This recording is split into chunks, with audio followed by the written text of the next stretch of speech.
The emergency beacon pierced through subspace like a dying star's final scream. Admiral Zex Thara of the Galactic Confederation felt her secondary heart skip as the crimson alert bathed the bridge of her flagship in warning light. In her 3 centuries of service, she had never seen a Code Omega transmission. "Analysis complete, Admiral," reported her tactical officer, his blue-scaled hands trembling over the console. "The beacon originates from the Kepler 442 system. It's the Void Swarm." The bridge fell silent, except for the hum of life support systems. Every species in the galaxy knew of the Void Swarm, ancient parasitic entities that consumed entire star systems, leaving nothing but dead space in their wake. They had been dormant for millennia, sealed away in the dark regions between galactic arms by technology so advanced that even the Confederation's greatest minds couldn't comprehend it. "How many ships?" Zex Thara asked, though she dreaded the answer. "Current estimates suggest 47 billion individual entities, Admiral. They've already consumed 3 inhabited worlds in the Outer Rim. At current trajectory, they'll reach the core worlds within standard rotation." Zex Thara's mandibles clicked in distress. The Confederation's combined fleet numbered barely 3 million vessels. Even with their most advanced weaponry, they would be like insects against a hurricane. "There is one option, Admiral," her science officer, Dr. Moltek, spoke hesitantly. "The emergency protocols mention a species. One classified as last resort." Last resort? Zex Thara had never heard the term in any military briefing. Dr. Moltek's tentacles writhed nervously. "The files are heavily encrypted, Admiral. Access requires unanimous consent from all 12 Confederation Council members. But from what I can decipher, this species has been quarantined." Within 6 hours, the emergency session convened on Nexus Prime, the Confederation capital. The Great Assembly Hall, usually filled with diplomatic chatter, was tomb quiet as holographic representatives of 12 species materialized around the circular table. Chancellor Vex Mora of the Silicon Collective spoke first, her crystalline form refracting the chamber's light. "The situation is dire. Our combined fleets cannot stop the Void Swarm. If we're to consider this last resort protocol, we must understand what we're dealing with." Dr. Moltek activated the central holodisplay. "The species designation is human, originating from Sol 3. They were first contacted during the Third Expansion Era, approximately 2,847 standard rotations ago. The image showed a blue-green world orbiting a yellow star. It looked unremarkable, no massive cities spanning continents, no orbital rings, no stellar engineering projects that marked advanced civilizations. They appear primitive, observed Councillor Thexan, his gas form rippling with skepticism. That's what we initially thought, Dr. Moltek continued. First contact was routine. We offered them membership, shared basic technologies. They seemed grateful, curious. Their representatives were charming if somewhat unpredictable. Then what happened? Zex Thara found herself leaning forward. The Xerian War happened. A collective shudder went through the assembly. The Xerian Empire had been the galaxy's greatest threat before the Void Swarm, a militaristic species with technology that could shatter planets. They had conquered half the galaxy before the Confederation could mount a response. The humans volunteered to help, Dr. Moltek said, his voice dropping. We politely declined. They were centuries behind in technology.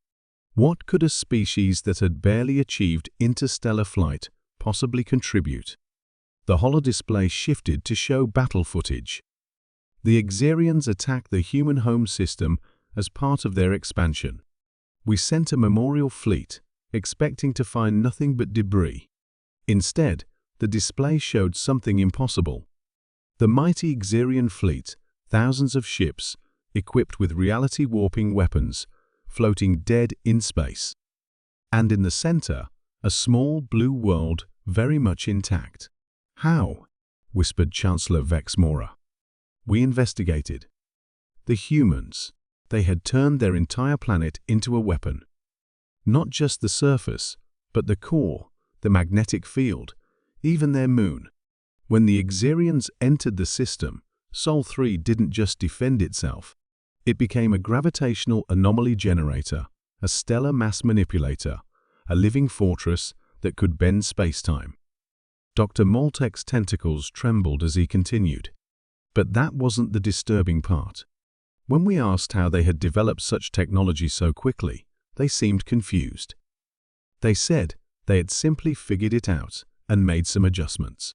To them, turning a planet into a weapon system was just problem-solving. The assembly sat in stunned silence. "We tried to study their methods," Dr. Moltek went on. "Every attempt ended in disaster.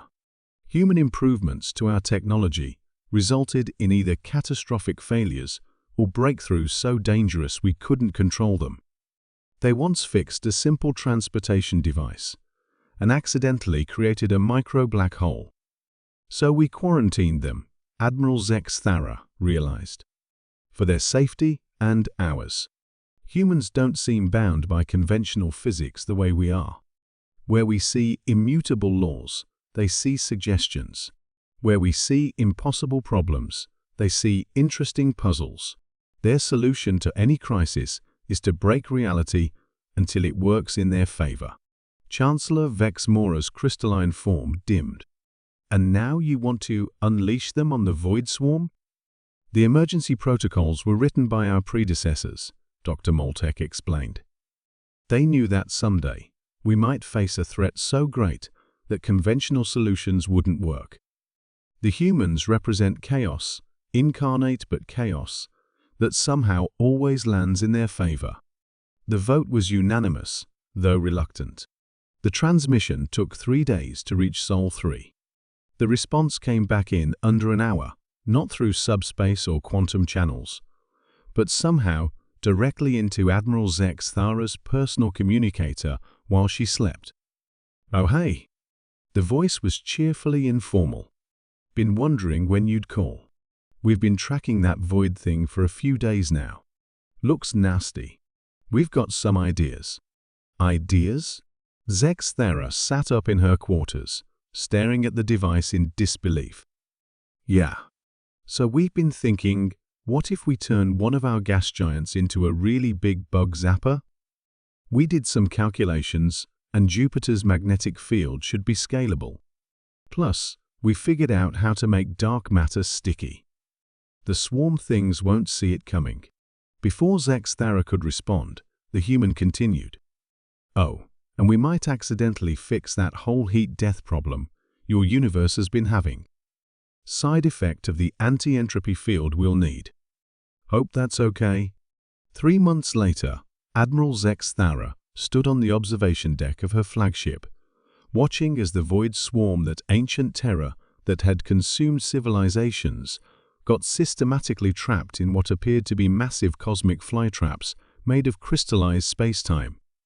The humans had somehow convinced physics to work backwards in localized areas, creating regions where entropy reversed and the swarm entities simply unraveled.